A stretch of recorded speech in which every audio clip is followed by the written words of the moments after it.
Hi, this is Glenda, and today I wanted to show you how I made this hedgehog with soap dough. This is actually leftover soap from a Valentine soap that I made earlier that had a lot of pinks and whites in it, and I thought it'll be a good color for the face of the hedgehog.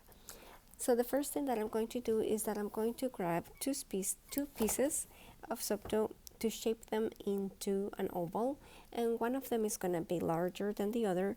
This is just to make the face or the head and then the body of the hedgehog. As you will see, because this wasn't meant to be soap dough or soap clay initially, it's not in the right formulation and it's very sticky. However, it still works and you can still use it. So once I think I have the right size for it, I'm going to start squeezing the end of one of the ovals so that it becomes the mouth or the mouth and the nose area of the hedgehog. So I'm just squeezing in between my two fingers and try to make a pointy side in the front, and then I'm doing the same thing to create the ear shape on each side of the head on the top. And this is something that I try to just go slowly about it, just to create the initial shapes. Then I'm moving on to making the arms and the legs, which are pretty much just small tubes that I'm going to attach to the side of the body, one closer to the head and then the other ones, the legs will be closer to the bottom. So nothing complicated there. I'm just rolling two pieces of soap dough into a small log or a thick log, and periodically, as you could see, I'll go back and revisit the shape of the face or the mouth area. Just if I feel I need some more retouching, I'll do that. But here is the basic, pretty much, body of the hedgehog. Now I'm going to start adding the spines or spikes. I'm not really sure what they're called. However, after making a couple of these hedgehogs, I learned that it's best to save doing the spikes or spines to the end. And at this point, it will be better if you were making it, if you started making the eyes and the nose, because later it's like the spikes sort of get on the weight of getting to those areas.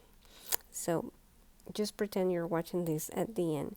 And to do them, I'm just rolling small pieces of a combination of soap colors. I'm using brown, white, and I think a little bit of the pink. I'm not sure now, because I thought that this gave a better effect. If you see a hedgehog, they seem to have different colors. And I found this picture so you can see how the ends are more light color or white, and then towards closer to the root, they seem to be darker. So this process is going to take a while because I'm going to try to put one around the body and the face and the head of the hedgehog. And by the way, I looked it up and they are called spines. They're actually hollow hairs that have become stiff with keratin. And they are not poisonous though, unlike the quills of a porcupine. Now, when I finish adding all of the spines, I just grab a small piece of black soap dough to make the nose. And for this, you do need to have a delicate hand because it looks best when it's tiny, so that it's proportionate to the rest of his body. And I'm going to do something similar for the eyes, and as you can see, it doesn't want to stick. And in here I could have used a little bit of water or alcohol to help it adhere. Then for the eyes, I'm creating a small indentation with mechanical pencil tip, and then I'm going to add the eyes as well. Doing the indentation helps the soap dough get a little bit better and best adhered into the face so that later they just don't pop out. Another option will be to paint them. However, if you paint them, the eyes are going to disappear the first time that the soap is used. And if you make it with soap dough, even though it is a little bit more difficult, they will remain for the first few uses of the soap.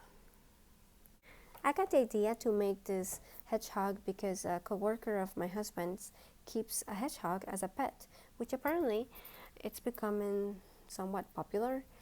And I find it curious because how do you handle an animal that's so spiky and so prickly? And apparently, there are ways to do it that are not as hurtful as you will think. I'll show you a picture of someone holding a hedgehog, and I actually watched a video of somebody giving a hedgehog a bath on the bathroom sink, and that's what inspired me to put the hedgehogs in this position when making them. And when I make a soap with them, I'm gonna color the soap blue so that it resembles that. I'm gonna post a link to that hedgehog bath in the description box in case you wanna watch it. Thank you for visiting, and I'll see you next time. Bye.